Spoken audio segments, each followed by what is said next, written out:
The critical thing for you, the public, to know is evacuate early. Early. Warning. Warning doesn't mean you have to stick around and wait for the order. You can go during a warning. Can't stress that enough. Good afternoon. This is a special edition of ABC 10 News. I'm Chris Thomas. And I'm Madison Wade. Thanks for joining us. We are following breaking news as the dangerous, fast-moving Caldor fire moves in on Lake Tahoe. We're tracking two major wildfires across the area, the Dixie and the Caldor fire. This is new video from Echo Lake in South Lake Tahoe. You can see flames from the Caldor fire at the base of cabins. Right now, all 22,000 people living in South Lake Tahoe are now under mandatory evacuations. Now, keep in mind, more than 43,000 people have already been forced to leave their homes throughout the state because of wildfires. And we are watching the Caldor fire closely. We have reporters, photographers covering all angles of the fire tonight. ABC 10's Brandon Rittiman is live in Christmas Valley to show us the damage there. Van 2 live in Lake Tahoe as the entire area tries to evacuate, creating a traffic nightmare. And Chief Meteorologist Monica Woods is tracking weather conditions. But we start with ABC 10's John Bartell live in Echo Lake, and sadly cabins are already on fire. John, I understand you had to relocate.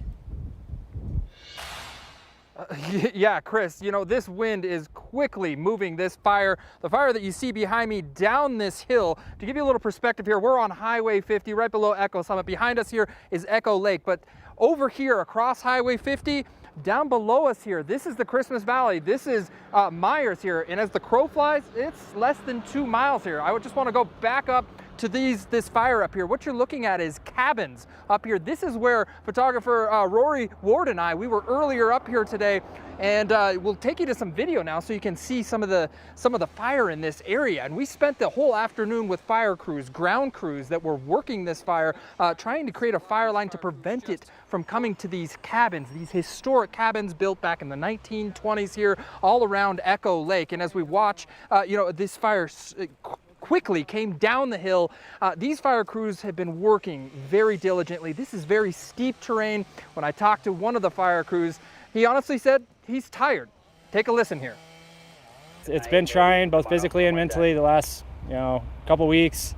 Folks are trying to keep, morale high and keep the spirits high. And this fire is on the move. I just want you to know we have been all over in this area. We first started out at Sierra Tahoe, the ski resort up there, where they have a lot of the snowmaking machines out there spraying water. We went to a community right below there. Entire homes burned in this community. Now, if we come back out here live, you can just really see, guys, it's the wind out here that is quickly moving this down. We're watching it come out and move down the hill straight towards Christmas Valley, Myers out here. And when these fire crews say evacuate, it's no joke. We literally got pushed out from this hill here. We had to race down with fire crews. The fire captain said, when the fire captain says get out, we all get out. And that's what's happened here. We're now at a safe area right off Highway 50, but everyone else, be on the lookout down there.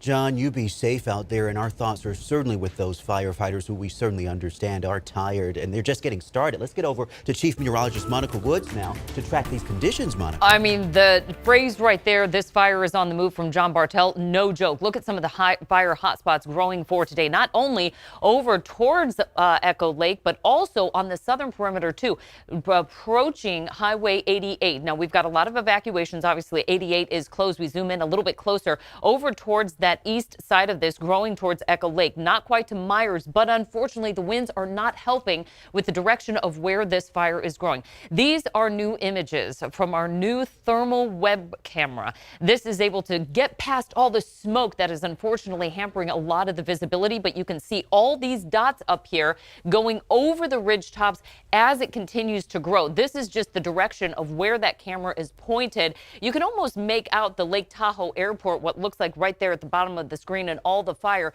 that is on the move into the Tahoe Basin. Winds right now out of the southwest pushing it in that direction.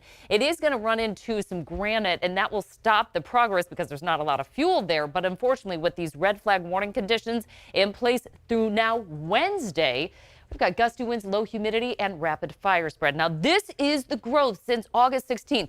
That was the Caldor fire right there.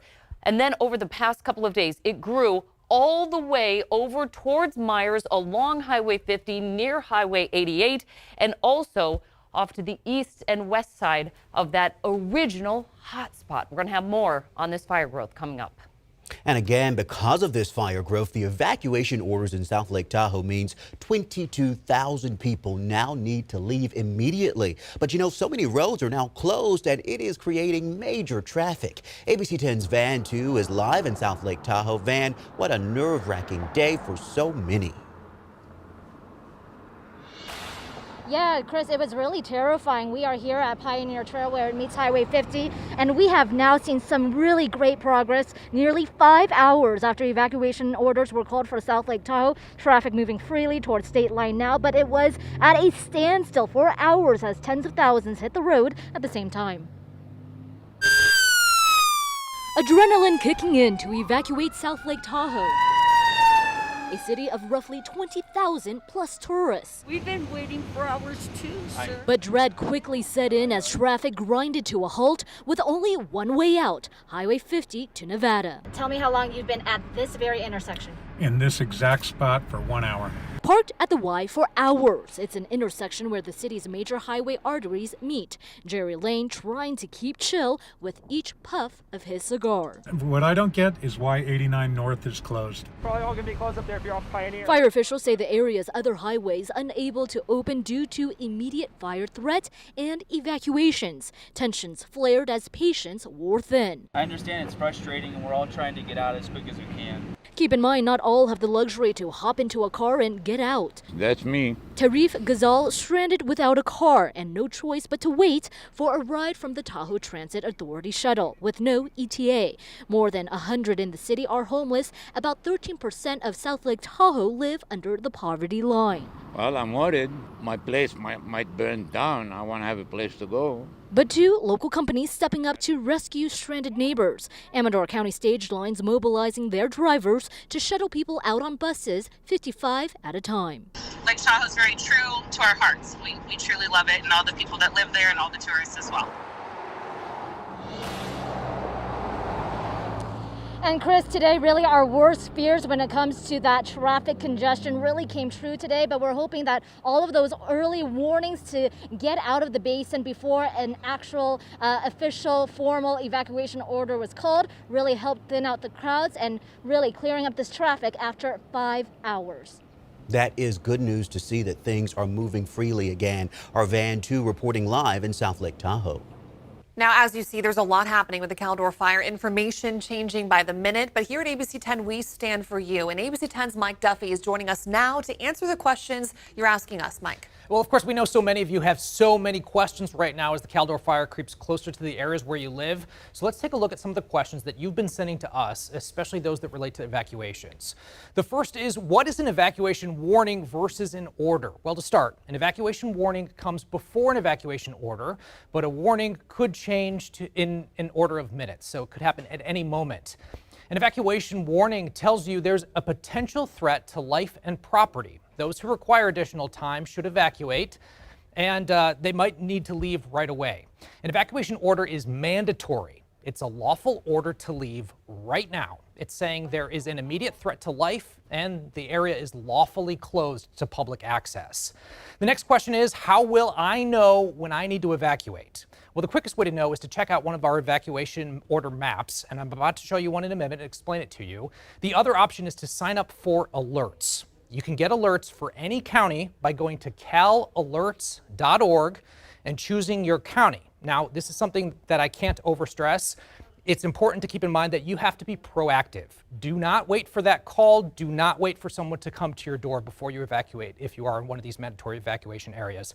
And finally, what part of each county are under evacuation order? Well, let's take a look right now at the map that we have here. We've actually overlaid our evacuation map with the fire map that you can see right here, just to get a sense of how where the fire is relates to the people who are evacuating, being told to leave right now. So I really want to tell you, basically, if you live in South Lake Tahoe, anywhere in El Dorado County, you're under a mandatory evacuation order right now. Here on the map, anything in red is a mandatory order. Anything in yellow, that is a warning for now. So keep those in mind. And let's talk about who's in red right now. Well, anyone on the western or eastern side, rather, of El Dorado County, all the way to the Nevada border, all the way south to Alpine County line, and all the way north to the Placer County line. You're all under mandatory evacuations right now. And there's a couple areas that I do want to show you a little bit more, so I'm going to zoom in here.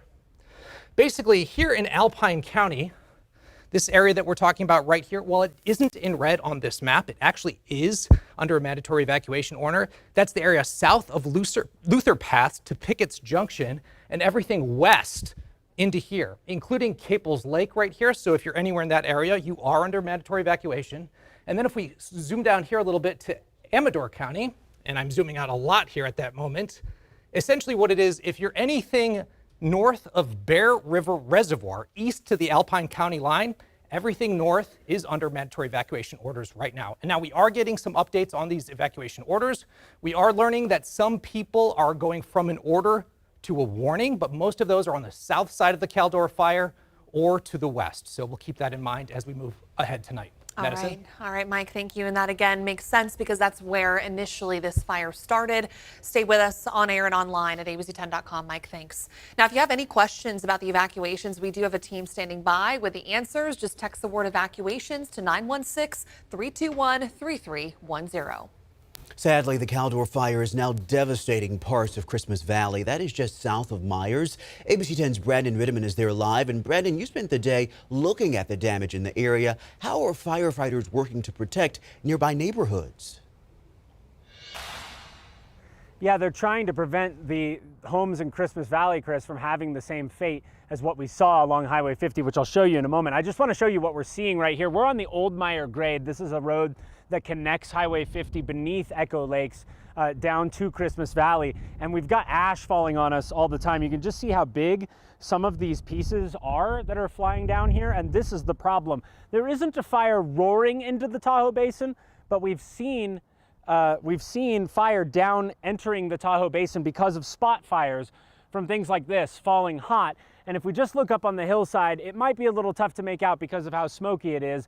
But I can tell you, we have seen individual trees torch below Highway 50 within the last hour or so. And that's really concerning. If fire gets established down in Christmas Valley, then you could potentially be talking about a fire making runs in the Tahoe Basin. We haven't seen that happen yet, but we have seen spot fires in the Tahoe Basin. The fire is creeping its way into here because of the high winds.